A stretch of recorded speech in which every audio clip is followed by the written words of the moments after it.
sector, which would facilitate integration into global value chains and boost productivity. You agree with me that there is dire need for foreign direct investment, which has already been on the pipeline. And 2019, we saw a lot of that open for Nigeria. And if we were talking growth and development for the country, the president did walk the talk. He embarked on different trips in 2019. And the question we're posing today is, how productive has this trips been for Nigeria, or rather, how will this transcend in this new year, talking about the year 2020? And our guest today will be letting us in on the possibilities that has been opened for Nigeria by virtue of these bilateral agreements that Nigeria has signed in the year 2019. And today we're going to be reviewing foreign investment opportunities open for Nigeria in 2019 as we project into 2020. And my guest is someone who is very vast if we're talking about foreign investment policies in Nigeria. Dr. Mukhtar Imam, he's a PhD holder, Department of International Relations and Diplomacy, Bayes University. He holds a BSc in Political Science, an MSc in International Relations, and a PhD in International Relations. Lead consultant at a consulting firm, GMC, lead consultant, Center for China Studies. That's the much he wants us to know about him for now. Happy New Year to you, Dr. Mukhtar. Good to have you here on platform. Okay, so I won't be the only one here to pose all the questions to Dr. Mukhtar. We also have our panelists, two beautiful ladies. It's a ladies' affair today, so I don't know how Dr. Mukhtar will handle us. I'll manage. Okay, please let's make welcome Helen Okon. She's a publisher, Business Review Africa magazine. Thank you so much for joining us. Thank you for having me. And Happy New Year. Happy New Year too. Okay, and we also have our foreign desk correspondent, NTA, Patricia Esami Luba. It's always nice to have you. The pleasure is mine, and Ruth and everyone. Happy New Year, Nigeria. Happy New Year. Happy New Year, and I wish us the Year. best of it. Thank you. Yeah. Okay, so Dr. Mukhtar, let's start this way. The year 2019 was a busy year for the federal government. We saw a lot of, foreign investment opportunities for the country, and a lot we're hoping will manifest this year. Yes. But from your own perspective, how did we fare in the year 2019? Thank you very much. I think we've done above board. The current administration is doing significantly well. We must give them kudos for that, particularly the persona of Mr. President Muhammadu Buhari in his shuttle diplomacies that we saw throughout the period of 2019, which basically had a mixed reaction from Nigerians, which is expected anyways. Yes, we would say the administration is doing decently okay in that regard. To put this into proper context, we must understand the importance of foreign direct investment. You see, no economy, as a matter of fact, to start this way, there are three reasons that have helped to avert the surgence of the Third World War. I won't go into the other two, but the most important of them all is the growing interdependence among nation states. Economic diplomacy is the most essential of all diplomacies because the rise and fall of every global power has always been predicated upon its economic prowess, right? So basically, you would come to see that from that point, no country can pride itself to live in isolation. None can. You can never be self-sufficient. So there's a need for interaction between and amongst nations within the international system, and that's exactly what we're talking about here. The United States prides itself to be the largest economy in the world. Yes, by virtue of the petrodollar, we give them that. Yet, it understands the place of foreign direct investments. As a matter of fact, foreign direct investment accounts for about $4 trillion of the United States GDP. That's about 25% thereabouts, if I'm not mistaken, between 25 to 28. And that's the reason why you find that, regardless of the rhetorics and the whining we hear from President Trump, about the relationship between China and the United States, about the lopsidedness and all of that, he trades with caution. Yes. Right? That's because of the importance of foreign direct investment. 1 out of every $4 in the United States is from foreign direct investment. That's how very essential that is. Now, contrast that to a country like ours, Nigeria, where we have a deficit, statistically speaking, of about $3 trillion. to be spent every year for 30 years before we can meet the deficit on any capital project which we have in the country.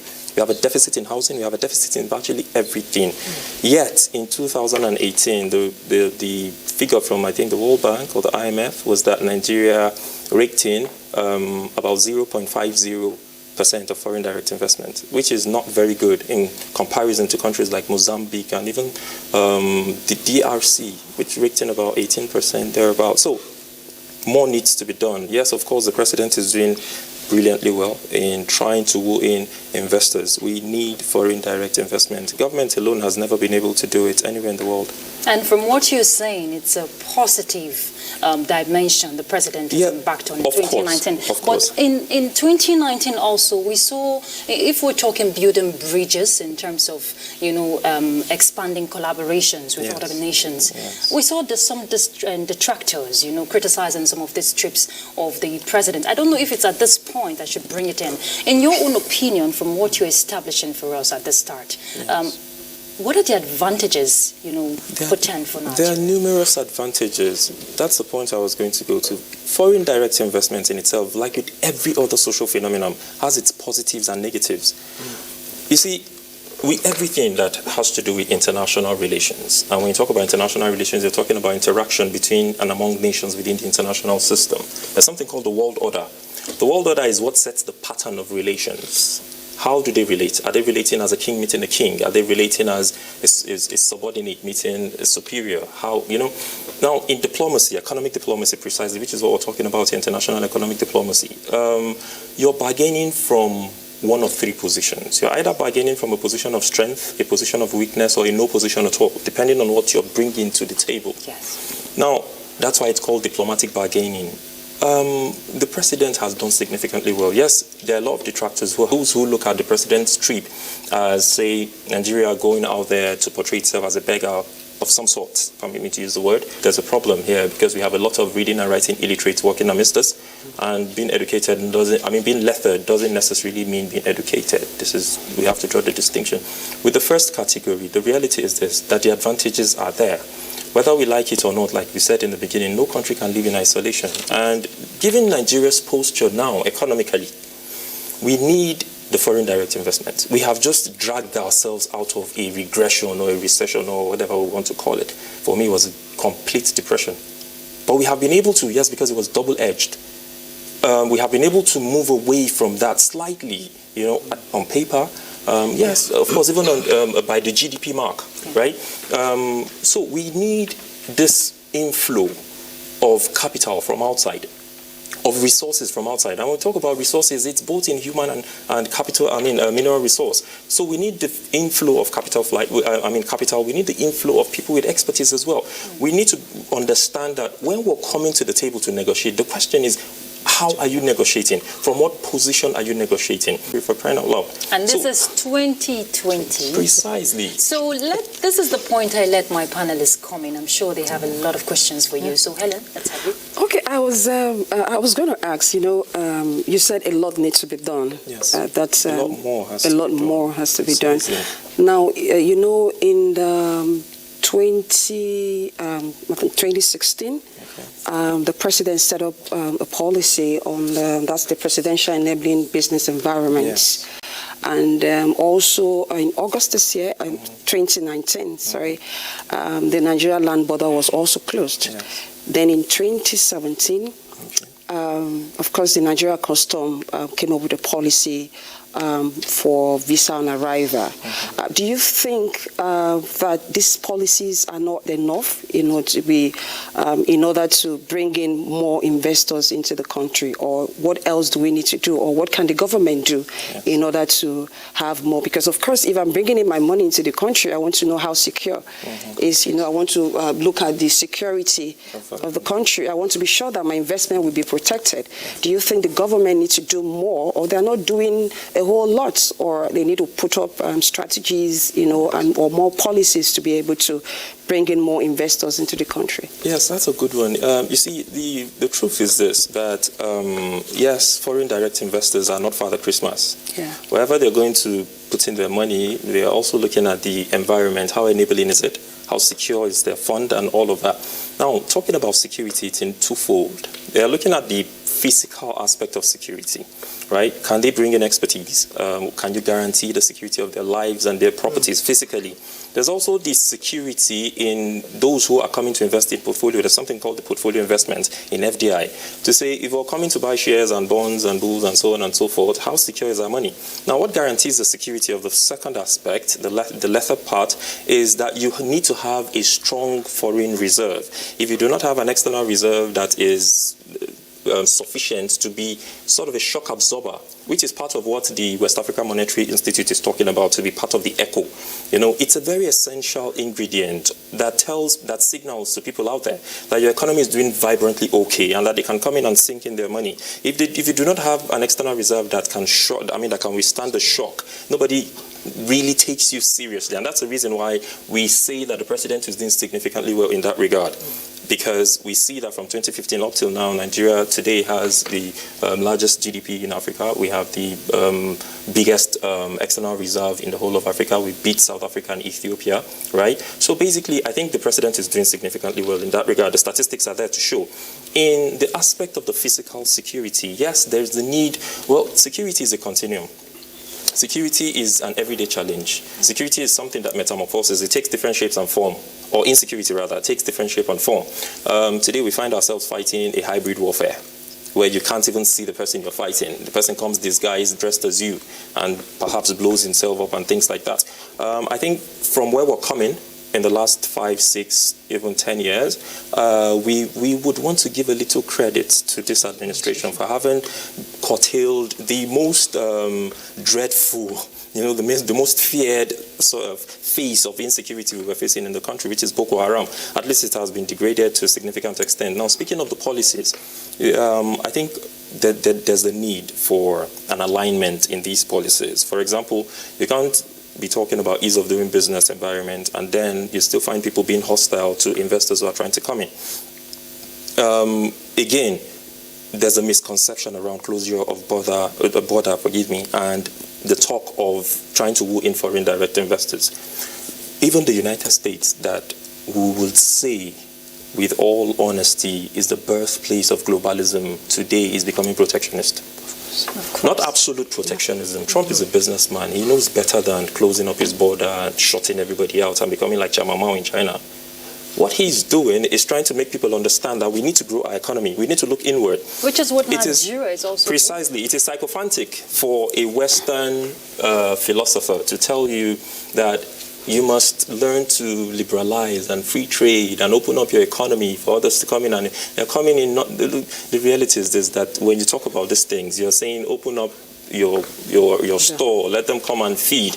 Because the moment you're not a manufacturing economy and you let that happen, at the end of the day, you're going to bear the brunt. Your economy is going to suffer. This is the truth. No economic policy is absolute. Look, there are no absolutes in life. We must understand these things and understand the basic ingredients within them and adopt same as it suits us. Even those who created democracy looked at the sub and superstructure of their own society before they created these things. So we must understand that while the protectionism, that aspect of protectionism is very, very essential, because those Western philosophers will still tell you that if you're not a growing economy, if you're not a producing economy, if you're not an exporting economy, then you're going to be import dependent and your economy is going to hit the brick wall. So when you look at these things together, it basically tells you that yes, these policies are good enough, but how they are being run, how they are being implemented is where the question lies. For example, talking about ease of doing business, yet we still find that there's a difficulty in some aspect of doing business. I think a lot more needs to be done in that regard. Okay, Patricia? Yeah,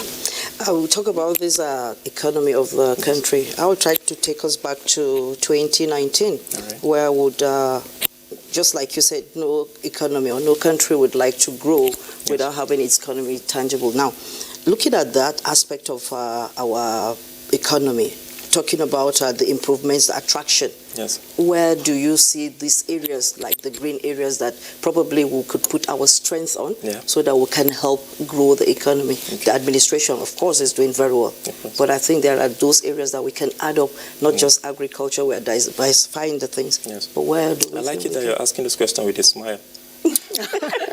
Well, it has because there's a catch. Yeah. You're asking What's the for catch? solutions. Make me coordinating Minister of Economy and see suggestions. I will give you all the solutions. We need to have some now. Let's hear you, All sir. right, that was a joke, though. All right. That was a joke. Well, you see,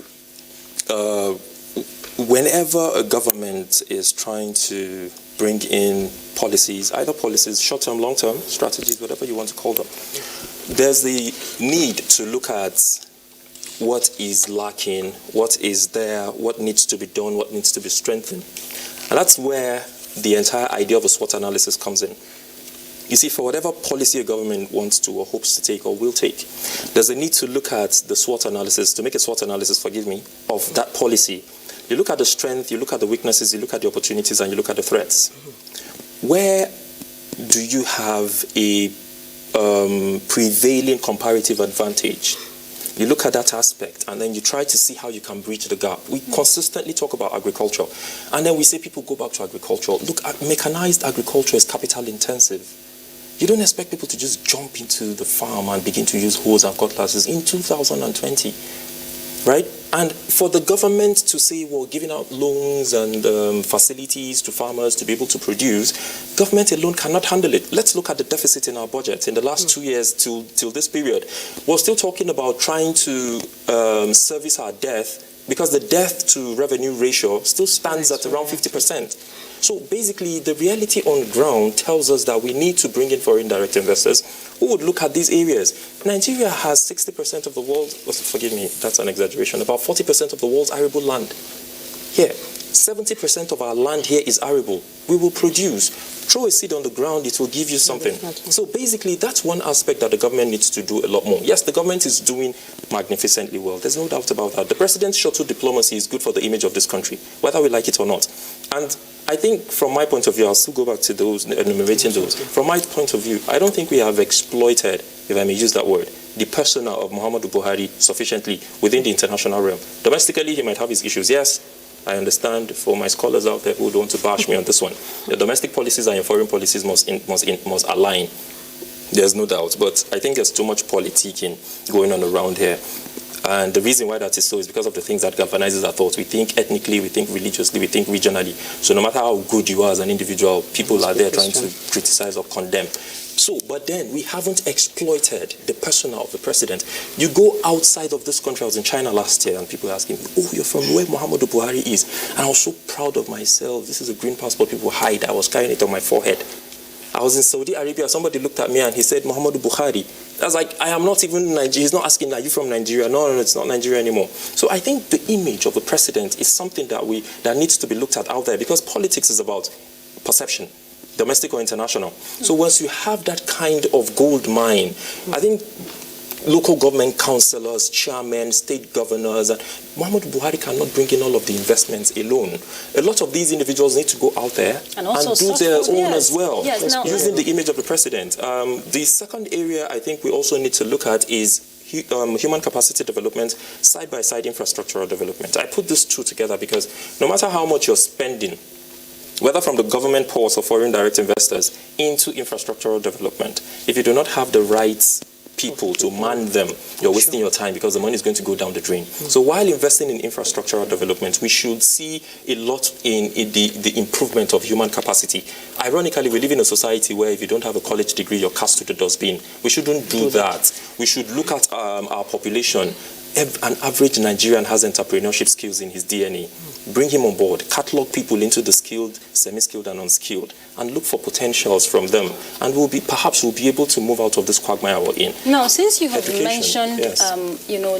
We should also look at diversifying this investment. There's a need. What about iron ore? What about mining? Yes, that's why I mentioned that, if we recall the MOU Nigeria signed with Russia, Federation of Russia, in 2019, that opened way for a $1 billion precisely. facility to be shared by the Russian Federation for Nigeria to resuscitate the Ajaokuta Steel Company, which is really big. I was going to go there because I'm very passionate about Ajaokuta. Yes, a lot of people are really passionate. And in line with that, there's also in the pipeline the revival of the Nigerian Iron Ore Mining Company in Kogi State. Yes. Now, What kind of benefits? Because a lot of people have looked at this Ajaokuta Steel Company as one project that has been long abandoned. Yes. It has raised a lot of controversy, and for this administration to bring it back on the table. Yes. What is your opinion? I think it's a very magnificent one. If anything, if I have not praised Muhammadu Buhari for anything, I mean, I eulogize him, I revere him for that singular act. Ajaokuta Steel Company. You see, I don't know if you heard, a year ago, President Trump was saying something, that any country that doesn't have steel is not ready. You're not a serious country. You see, we are here, sitting on the second largest steel company in the world, and and the largest in Africa, Ajaokuta Steel Company.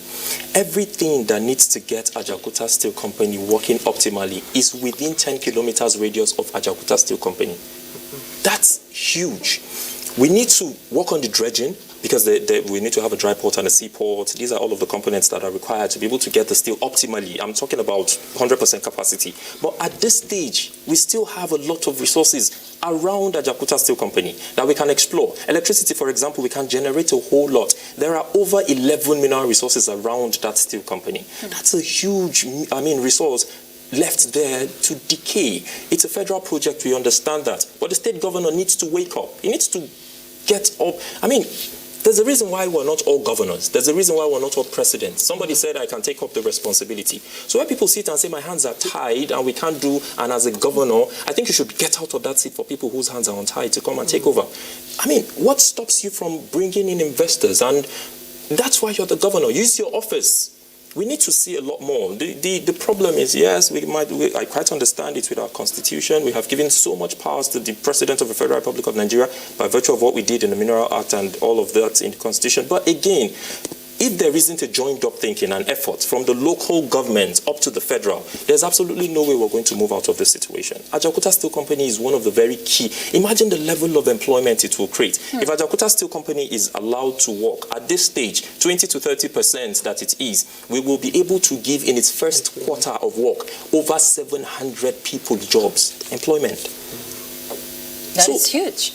Very, very significant. Here we're talking about an economy that is faced with a lot of deficits. Deficit in housing, deficit in electricity. We have over 100 million housing deficit to be able to bridge the gap. We have over 40,000 megawatts of electricity deficit. These are all, look at our hospitals, the states that they're in. Our educational system is in a complete collapse.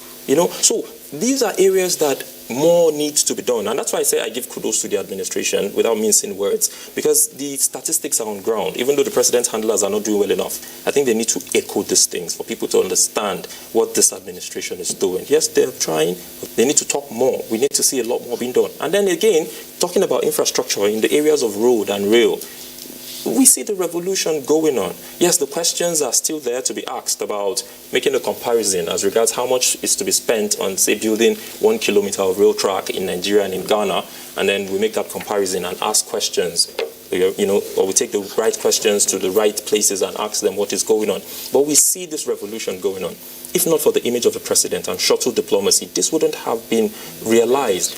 This happened in 2015 in Phocac in Johannesburg when the president went and met his Chinese counterpart, Xi Jinping. They had a conversation. You may know that the Chinese were going to withdraw from that deal after what happened with the previous administration happened before 2015. The president got them back to the table. And as a matter of fact, requested that they up the figure to 78%. That's the funding we're getting from the Chinese. The counterpart funding of 20-something% is what we're bringing. This is what an image does. This is what the president has been able to achieve for us. So I think for the critics, they need to tempo it down a bit. Okay. I'm really interested about the excited about the Ajaokuta Steel, and like you said earlier, if that steel is developed, it's going to create a lot of employment and all that. Patricia said something. She asked a question: what can the government do to bring in more, or to work on our competitive advantage? Yes. I know, for a period of time, our focus has been on oil. Then, recently we've moved to agriculture. Yes. Looking at agriculture is huge. Yes, it is. We have the cocoa industry. We're not doing anything about it. Extremely huge. The cocoa industry is there. Yes. If you go cotton. Cotton Cotton is interject. You see, Presently, the second largest economy in the world is China. Yet, 60% of the Chinese population, as developed as China is, 60% of the Chinese population is still in agriculture. You can never hear of a food glut. Yeah. No food glut. Every other thing can have a glut, but not food. So, People will consume. Yes. So I think, like you said earlier, the president's handlers really need to do a lot. And again, I've also noticed, I might be wrong, sometimes when the president travels on some of the international trips and all that, you don't see much of the private sector. The private sector needs to be carried along. They need to be there. And you also said something about skills development. Yeah. We have a lot of our entrepreneurs who are doing so much, but they have this issue of how to start their business. So funding becomes a problem. Yeah. So we need to see how to encourage, our local industries, the entrepreneurs. I mean, it's not just about money. It could come in form of skills development, technical development. Yeah. So a lot needs to be done. In 2020, we should look more into how do we develop our local industries? How do we begin to encourage the entrepreneurs? Mind you, in July 2020, I'm going to say something. In this July 2020, the commencement of the trading of Africa Continental Free Trade is going to kickstart. So how ready are we? How ready is Nigeria? And in August, our land border was shut. How ready are we? Yeah, the issues around closing of our land border, it's not an absolute closure, by the way. We must note that as well. And it's not going to be forever. It's not a continuum, right? It was basically around certain items. To be fair to the government, we needed these policies when it came. Yes, of course, people might argue about how it's going to create hardship for people out there. It's going to contravene the very spirit of the Continental Free Trade Agreement, which we're trying to go into. But again, the Continental Free Trade Agreement in itself has some lacunas. I've talked about this consistently. There isn't a proper framework. If we're trying to replicate what EU did, we have a lot of work to do with that, with ECO, before it kickstarts, a lot. The West African Monetary Institution that talks about enunciated the 10 areas that must be met, or the 10 conditions that must be met. 3 of them is very key. Only about 1 or 2 countries have been able to meet these conditions. That goes to tell you how I feel, the stage we still are, was still taking baby steps in that regard. So a lot more needs to be done, particularly with the framework. Much as EU is EU, it has a central currency, it has a single custom, and so on and so forth, and visa, and so on. Yet, there are still certain thematic areas that are exclusive to the sovereign, to nation states, to countries. Policies must be made. Britain makes its policies, Spain does, and so on and so forth. So these issues must come on board. The issue of having a common currency and then also your national currency, what happens, how do you bridge the gap, do you consistently use your currency, these are also issues that must be looked at as well, because we know that Euro is working side by side the British pound, and it's doing well. So there are a lot of framework that must be given consideration before ECO will even kickstart. These are all issues. But as far as closing the border for now, I think we really, really do need that because of the porousness of our borders, and because we have been so enmeshed in this whole shenanigan of bringing, being imports dependent, which is not good for our economy, not in the list. And earlier you mentioned, she asked a question regarding the policies and the implementation. You talked about the implementation of the policies. Yes. If we want to see the gains of these, then it must be effectively implemented. Now, Precisely. it's one thing to have these policies in place. And It's another thing for implementation. Exactly. But where I'm headed is, if we want to review some of these terms and regulations guiding this foreign policy, are we on the advantage position for Nigeria? Yeah, it depends on how you're handling it. Everything around foreign or domestic policy depends on how you're handling it. Excuse me. Like with every social phenomenon, every social issues, there are gains, there are downsides, there are, to every policy you're making. But what you consider as a government is, do the benefits outweigh the issues that will come with it? And then what exactly what's your targets? What do you aim to achieve with what you're putting in place? These are some of the very critical questions that, as a government, the policy drafters need to sit and ask themselves. Once you have a policy and it's going to benefit a chunk, a majority of the population, certainly you have to take the chances and adopt them. No policy has ever been embraced wholeheartedly by everybody. It's not possible. And the same thing happens within the international system. You can never hear of any treaty that has been entered into and everybody says we love this treaty and clap for it. It can't work, right? You would always have diverse opinion. This person telling you, no, this is not going to be in my favor, or the other person saying that. So you would have this kind of issues. But yes, you sample public opinion, you listen to CSOs, you perhaps have a town hall meeting at different levels and test these policies and see how effective they become. And then you can go to the phase of implementation. And I think our implementers, our supervisors, and our regulators are not doing well enough. Because if we're going to win foreign direct investors, this is talking about the downside to foreign direct investment. I'm talking about portfolio investment and real sector investment. We need to have proper regulatory mechanisms and proper regulators, because the individuals who take up the responsibility of doing the job are the ones who have the chunk of the work to be done. Institutions cannot work in themselves. Policies cannot work in themselves. They need people to man them. And if you do not have the right people in the right places to be able to do the job, then of course you shouldn't expect any positive result. So yes, there's a need for all of these things. And by the way, we need to clear the air on what a foreign direct investment is and what is the type that we require. You see, foreign direct investments, apart from its technical, the philosophical views, are basically in two folds. The vertical and the horizontal are there. But then you have foreign direct investment in portfolio investment and the real sector foreign direct investment. What we need at this point in time is to see the real foreign direct investment on ground. What am I talking about? See, Nigeria is the largest mobile market in the world, yet we do not have a single mobile phone plant here. It's unacceptable, it's unpardonable. We can't continue along this line. Where is Apple? Where is Samsung? Where are they? This is the largest mobile market in the world, right? So we need to do a lot more. Another instance, this country is the highest producer of tomato. The irony is that we are the highest importer of tin tomato.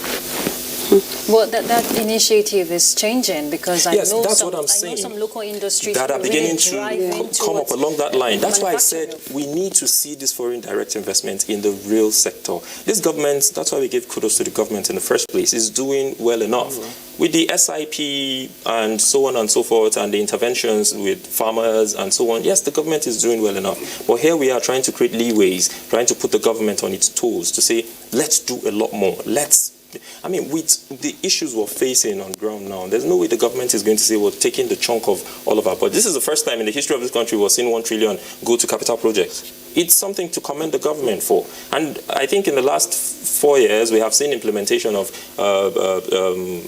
budgets to between 50-60% thereabout, which is something, a deviation from the past. Yes, there's no doubt about that, but a lot more should be done. We should see a lot more investment in these sectors. We should see our young people get engaged more. Government alone cannot. Look, any economy where government and the banks are the highest employers of labor, it will hit the brick wall, it will crash. You can't do it.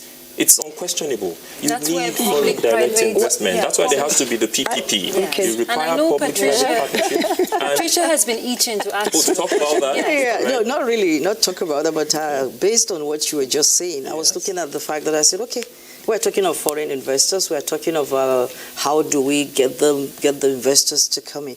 What do we do? What should Nigeria do? We first of all financially bring in more investors to be able to make 2020 a different year. You see, it's the responsibility of government world over, as defined, as enshrined in the Constitution, to be the body that is responsible for creating an enabling environment for both its citizenry and those coming from outside to strive and thrive. When people talk about the quote from JFK, which by the way is not originally his, well, I give him the credit still, that you shouldn't ask what your country will do for you, but what you will do for your country. It's like picking a part of something and leaving the whole. Because first of all, he began to enunciate some of the things that the government has done for its citizenry by creating a very good environment for them to survive and strive before he got to that point. And so here, because it's convenient for us, We don't want people to demand and say, what has government done? So we say, don't ask what government will do for you, but what you will do for government. Look, it's the responsibility of government world over, according to the social contract dictates, that government will provide. It's in our constitution, section 2442 thereabout, that talks about welfareism throughout that whole paragraph. So there is the need for government to put in place structures. Government needs to provide security. I said in the beginning, every foreign direct investor that's come, even our own domestic businessmen, if that hope to invest in our economy, they would look at the security condition. Yeah. What are the security structures? These things are intertwined. Why we have a deficit in governance, a deficit in development, and a deficit in peace is because these three are together. Without good governance, you cannot have development. Without development, you can't have peace. Security is very essential. You can become a millionaire in any currency if you own a cocoa farm in Somalia. Go to Somalia and own a cocoa farm now. It's not possible because Al-Shabaab and the Tuareg will chase you away. Definitely. You know, so security is very paramount. The moment we have been able to curtail security, security is a global phenomenon. World over, people are grappled with insecurity and so forth. But let's reduce it to the barest minimum. The media has a lot to do in this regard because perception is very key. In 2013, I was making a presentation at the Qatari embassy. That was when they moved into this country at Transcorp. And I was telling the Qatari businessmen, via Skype by the way, how there are a lot of business opportunities in this country, from gold to agricultural produce and so on and so forth. And as soon as I left, the deputy ambassador then, Mohammed, called me and said he doesn't think these people will come. And I asked why, and he said because a narrative has been put out there. Yeah. Our media is telling the stories of Nigeria being a war zone. Yeah. And so people have that impression that, look, it's not all good in Nigeria. And they begin to, it scares them away. So a lot more needs to be done in that regard. Again, if government does not invest into infrastructure, there's no way people are going to come in. So you create the path, and then people come in and say, oh, the government is serious about this, and then they can key into it. If I will come in the area of security, let's go back to 2019, Right. Buhari's visit to Saudi Arabia. Yeah. Now, it wasn't just only about petroleum, the petroleum industry. Security was also part of it at the Future Investment Initiative Forum. Of course. Now, let's divert a little and leave the security. I know it's part of it, but the prospect for Nigeria, part of the investment opportunities there, is the refinery rehabilitation, pipeline construction. Now, we are a nation, we are known for that oil. We're an oil-producing nation. Of course, and whether we like it or not, even if we say we want to diversify and all of that, we still depend largely on the oil. Yes. So what are the benefits for Nigeria? The president's shuttle diplomacy, not just with Saudi Arabia. Saudi Arabia is a major player within the international system, so definitely we need to lean towards them to be able to derive some of these benefits. But the president's trip, his shuttle diplomacy around and talked around in all of the countries he went to and all of the countries that came to him.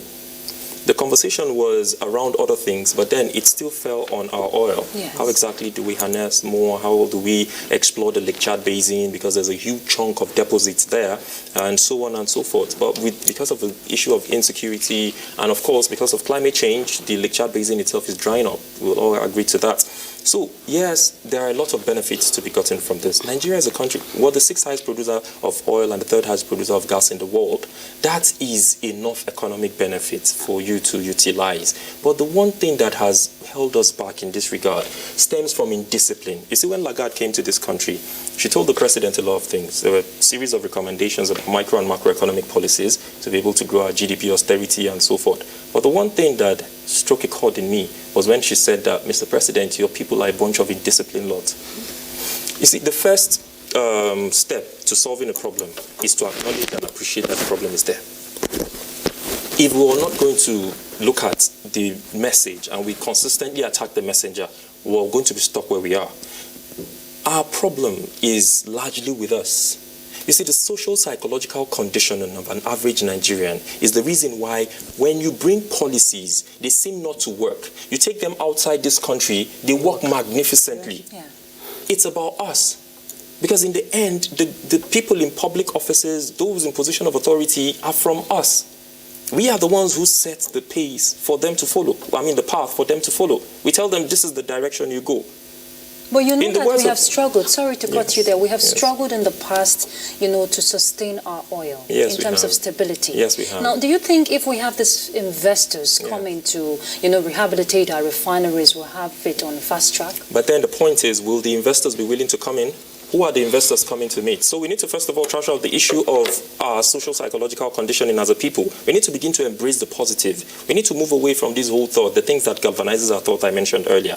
Because when you speak to an average Saudi Arabian businessman or a Qatari, I've had first-hand contact with these individuals. That's why I'm letting you in on this. The first thing they tell you is, we have a mistrust with Nigerians. As I'm sitting here now, I'm trying to set up an abattoir, a meat production factory or a slaughterhouse in Gwagwalada. I have been in contact with someone at the Qatari embassy. Get these guys to come back. My fear is they don't trust Nigerians. But Although Saudi I gave him a Arabia, bit sorry, of it. Saudi Arabia's Aramco showed interest. Aramco has shown interest. Yes. The Qatari oil company, oil giant, has shown interest. They have been bidding for the Lake Chad Basin. They have been talking about these things. What is impairing this is the issue of insecurity in that region, right? But I'm trying to tell you that on a general note, this is the mindset people have of Nigerians out there. That needs to be corrected, first and foremost. Secondly, yes, look, Nigeria is, if you're talking about Africa as a continent and its huge mineral potentials and deposits and so forth, you cannot move Nigeria out of the equation. Anybody who's talking about Africa must talk about Nigeria. Okay. So everybody's interested in Nigeria. We're talking about the Scramble for Africa 2.0. Africa was attractive in the past, it is attractive today. They're all coming here. They're coming to Nigeria. This is 1 out of every 4 Africans is a Nigerian. This is a country that's the most populous in Africa. This is a country that has the highest mineral deposits in Africa. So yes, they would want to come in. We're very attractive. Aramco will come. The Qataris will come. As a matter of fact, there's a fierce competition between the both of them as to how to strengthen our refineries, how to rehabilitate these refineries, and so on and so forth. They certainly will all come in. But what is our plan towards sustainability? If these individuals come in, will they be facing the same problems they consistently talk about in the past? Will their expatriates be kidnapped? Will they be faced with problem of insecurity in these regions? These are some of the domestic issues that we must put in place before they even arrive. I feel that, talking about Nigeria image out of the country is not just the responsibility of the president. No, it's not. The media as well, we also have a lot to do. It's our responsibility. There was a time, I think 2018, I traveled to one of the northern states. And I had a lot of terrible misconception about that state. Boko Haram, bomb blast, and all of that. But I said I was going to go there because I needed to cover an event there. But when I got there, I was wow. It's exaggerated. The state was just awesome. There was nothing like that. So I think the media as well, we have a role to play. The president alone cannot do it. The government alone cannot do it. The media also has, a role to play. And let me just digress a bit. In 2019, Nigeria was ranked 146 in ease of doing business. Yeah. And now we are ranked, the current ranking is 131. And I recently saw the president tweet, and he said he's looking at Nigeria moving up to 70. Yeah. So for me, I think that's encouraging because of the different reforms that the government have put in place. Yes. The visa on arrival, the anchor borrowing program, the tax system. Those interventions are very key. I think and they have seriously helped in the direction of portraying a certain image that the country used to lack in the past. Yeah. So yes, that's why we're giving so much plus to this administration. And the reality is these multinationals are going to keep coming in. They're going to keep striving. The competition is always going to be there. But we need to find a way, a roadmap, right? A framework that will enable us sustain these MSCs that will be coming in and so on and so forth. We're almost rounding off. Let's look at one big feat that Nigeria recorded in 2019 in the global sense. All right. We had a president elected as the 74th UNGA president, Professor Tijani Mohamed Bande. That's a really huge feat for Nigeria. It is. And if we remember, the last time we had was in 1989, the 44 UNGA. Yeah. Now, what are the opportunities open for Nigeria? A lot of them. First and foremost, we must state, before we talk about the opportunities, we must state that Professor Bande is not just Nigeria's president. I was going to raise that up. for A lot of us. people talk about how Bade needs to carry Nigeria, the whole of Nigeria. Why is Bade and Amina there and this and that? They're representing the entire globe. It's a United Nations, right?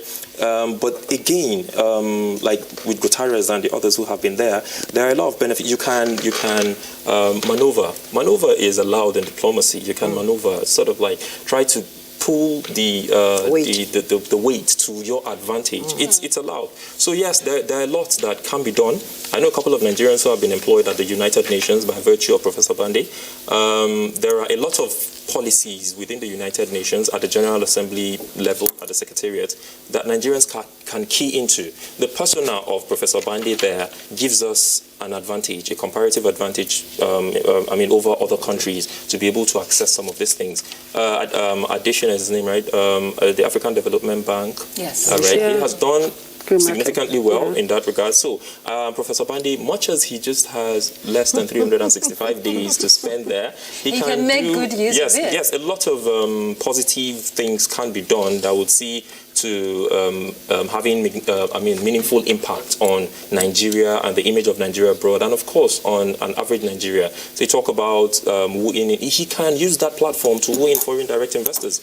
Yeah, right? It's a good image. Like I said, perception is very key in politics, whether domestic or international.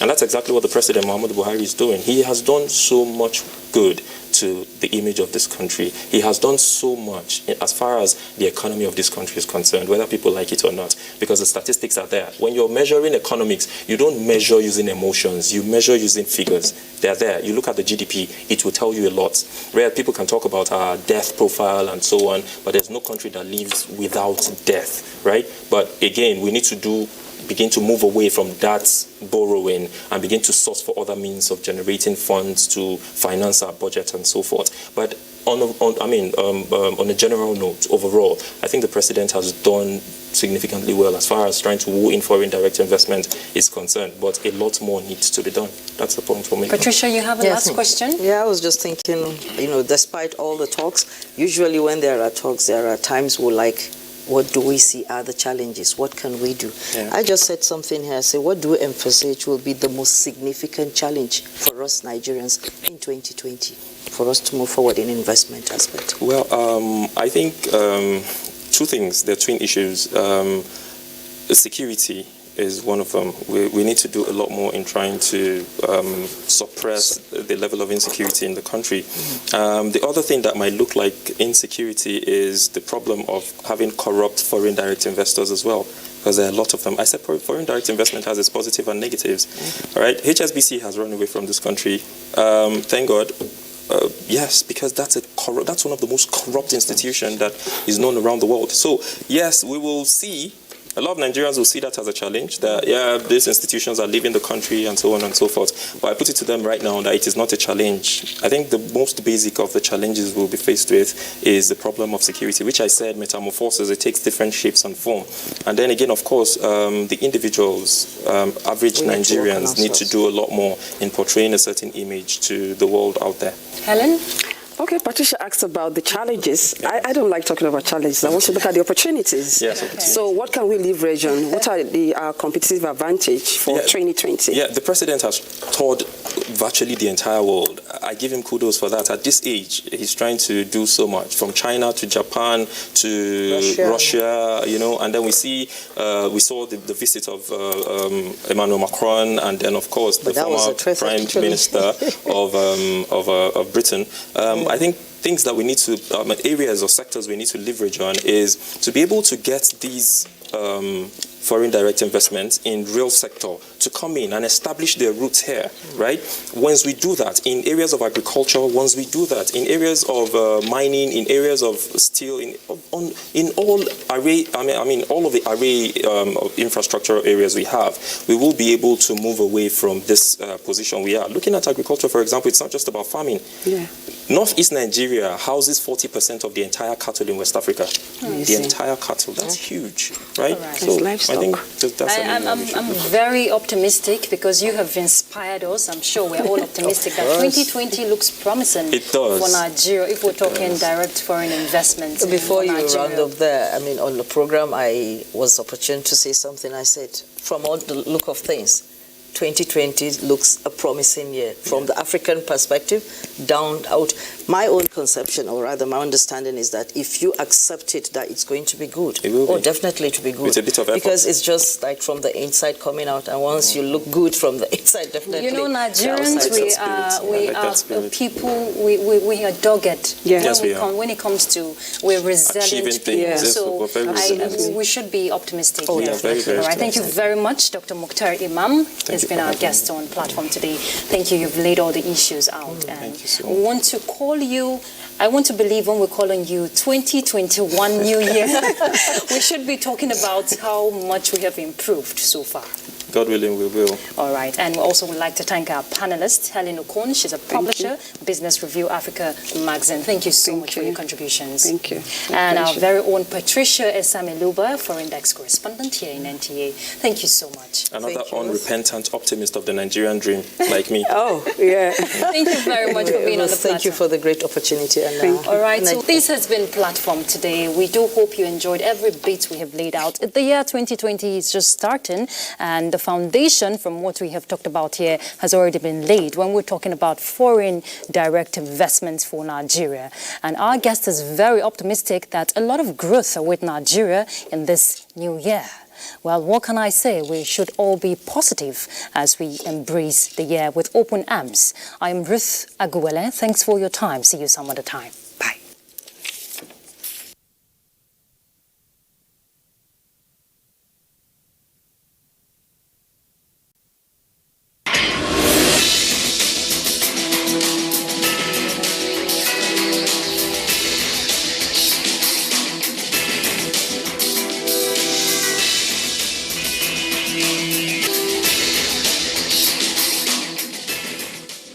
Imagine a station where you access information. Think of a station that creates awareness for national development. Imagine a station that prepares you for a bright and greater future. A station for all ages. Documentaries, classroom and television, events coverage, children's programs and variety shows. Always stay tuned to NTA Knowledge on the StarTimes platform, channel 359. For partnership, sponsorship and advert placements, contact us on NTA Knowledge. NTA Knowledge, learning to broaden horizon. For anyone who values financial security and ultimately desires financial freedom, creating at least one additional stream is no longer a luxury. It has become a necessity. Diversifying your income stream is crucial to protect yourself and your family against the unavoidable ups and downs of economic and industry cycles. Because of the financial risk that come from relying on one source of income, such as a job or a business, consider creating at least one or more additional streams to generate cash flow. The benefits of having multiple streams of income include peace of mind because you know there will always be money to spend. Also, you will earn much more than you currently earn from your day's job. Therefore, you will live bigger and better. Your additional income streams can be active, passive, or a combination of the two. Some may pay you for doing something that you love, active, while others can provide income for you without having to do much of anything at all, passive. Here are multiple streams of income opportunities: selling information in hard book format, selling information in the form of downloadable ebooks, making money from referral opportunities, training classes, consulting opportunities, dealership opportunities, design opportunities, manufacturing opportunities, investment opportunities. The list is definitely not exhaustible. To create wealth, you must make investment that will create dependable streams of income flows, independent of your main source of income. The time to act is now. Begin implementing this practice, and before you know it, within months, you can be enjoying the benefits and the financial security and freedom that comes from having multiple streams of income.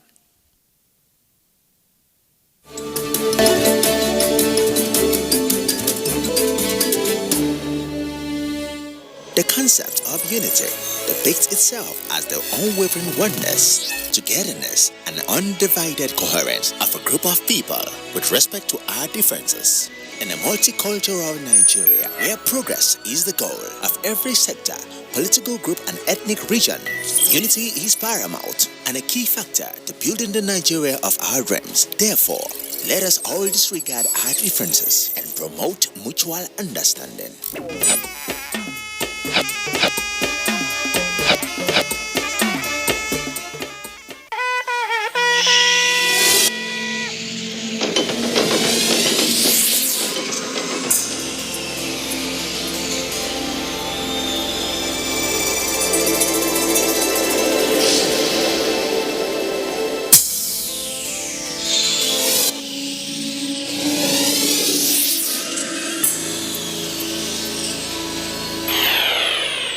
NTA, you can't beat the rich.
NTA International, Africa's heritage.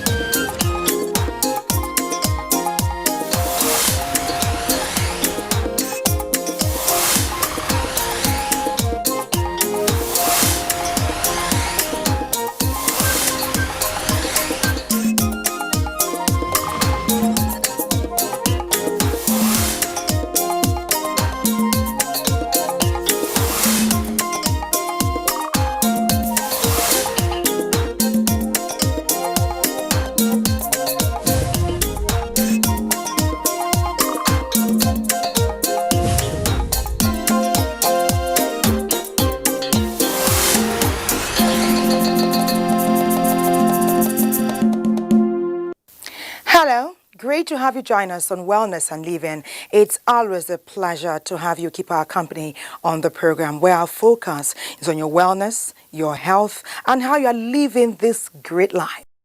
It's Thelma or Bazi, and what's our focus today? Can you make a guess? We're talking about your skin. Do you take care of your skin? Do you think your skin is important? Do you pamper it? Do you think it has an impact on your life and the type of life you're living at this time? How do you care for your skin? Do you have dry skin? Do you have oily skin? Do you moisturize your skin? What are you doing with your skin? But first up, you know Iman. She's a former world-renowned model and a beauty expert. This is what she says. She says beauty is being comfortable and confident in your skin. Are you comfortable and confident in your skin? Let's come out to the streets and ask you what you're doing with your skin and how it's making the best impact on your health.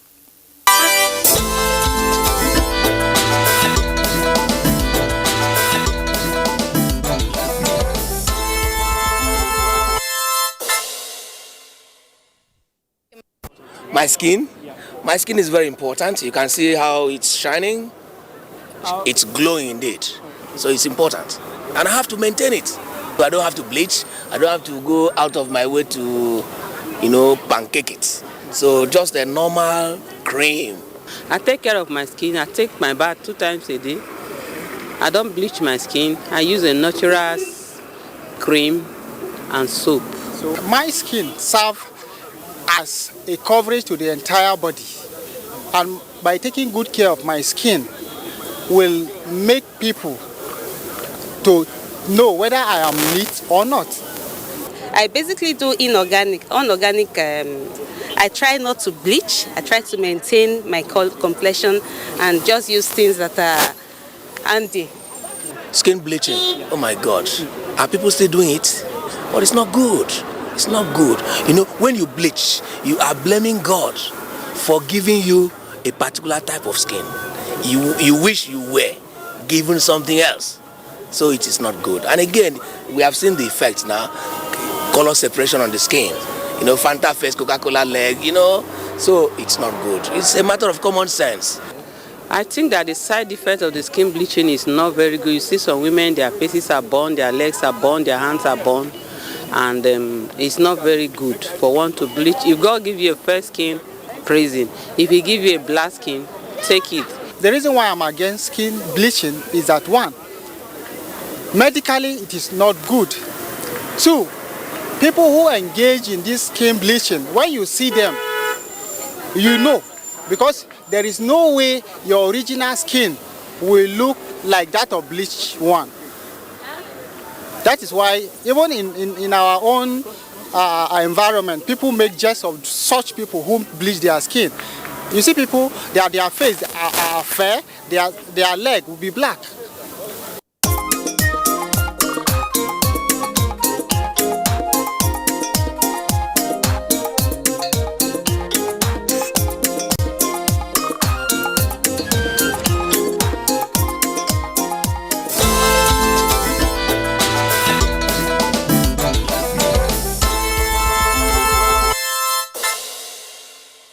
If we don't take care of ourselves, the undertaker will take care of that responsibility. You are what you eat, you are what you drink, you are what you do on your skin, you are what you do from the inside. The responsibility of maintaining a healthy life, living a quality life, having longevity rests on you, the owner of that life. And that's why we took time to put together a small documentary so we can further learn together about this all-important skin. The skin is the largest organ of the body with a total area of about 20 square feet. The skin protects us from microbes and the elements and helps regulate body temperature and permits the sensations of touch, heat, and cold. The skin has three layers: the epidermis, the outermost layer of skin, which provides a waterproof barrier and creates skin tone. Then there is the dermis, beneath the epidermis, and it contains tough connective tissue, hair follicles, and sweat glands. The deeper subcutaneous tissue, which is the hypodermis, is made of fat and connective tissue. The human skin is variously colored and shows remarkable individual variations even within racial groups. The appearance of the skin is partly due to the reddish pigment in the blood of the superficial vessels. The skin's color is created by special cells called melanocytes, which produce the pigment melanin. Color differences are due solely to the amount of melanin produced and the nature of the pigment granules. When the skin becomes tanned on exposure to sunlight, the melanocytes do not increase in number, only in activity. In recent times, more and more African women and some men engage in cosmetic treatment to reduce the prominence of skin discoloration and even to change the color of their skin. Some people apply skin lighteners to their entire body to change their complexion, a process which is popularly called skin bleaching. Some call it skin toning. Is there really a difference? In Nigeria alone, 77% of women, by extrapolation, more than 60 million people are using lightening products on a regular basis. The World Health Organization, WHO, said in 2011. Why is this phenomenon growing despite its health concerns? Are people not aware that this could have lasting damaging effects, which could also be long-term? Most black men and women who take to bleaching their skin are of the belief that lighter skin is more beautiful than dark complected skin. Like Marcus Garvin says, the dark skin color is not a badge of shame but a symbol of national, and permit me to add, international greatness. Wear your black skin with prominence and pride.